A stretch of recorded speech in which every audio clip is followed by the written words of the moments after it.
Bienvenue sur France 24. Si vous nous rejoignez, il est 19 h à Paris. À la une de l'actualité, le Parlement européen a été attaqué. Débat, ça sera dans une dizaine de minutes. Le Qatar a-t-il influé sur les politiques de l'Union européenne? Voilà bien sûr la question qui se pose après les arrestations de 6 personnes à Bruxelles, dont justement l'une des vice-présidentes du Parlement européen.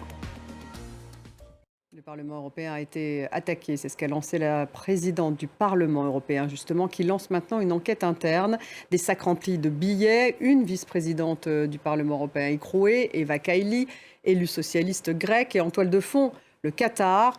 La vice-présidente grecque du Parlement européen a été inculpée pour, je cite, corruption à Bruxelles dans l'enquête d'un juge belge. Des soupçons de corruption très graves, a lancé Ursula von der Leyen.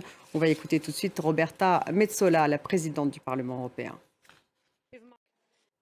Alors, qui est Eva Kaili, la vice-présidente écrouée? Son portrait avec Jules Boiteau.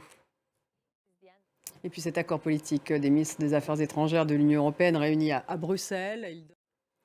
Actualité en Chine avec l'explosion du nombre de malades de Covid à Pékin, notamment depuis la levée des restrictions sanitaires. La Chine a annoncé que la principale application de traçage des déplacements, la carte des déplacements, sera désactivée demain matin. Astrid Verdian.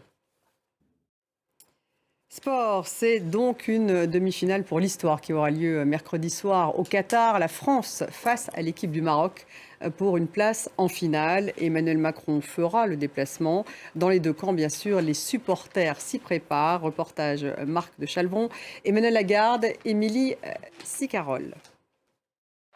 Merci de nous avoir suivis. Dans quelques minutes, le débat consacré à ce Qatar Gate qui secoue la maison européenne, qui secoue le Parlement européen. C'est dans quelques minutes. Restez avec nous.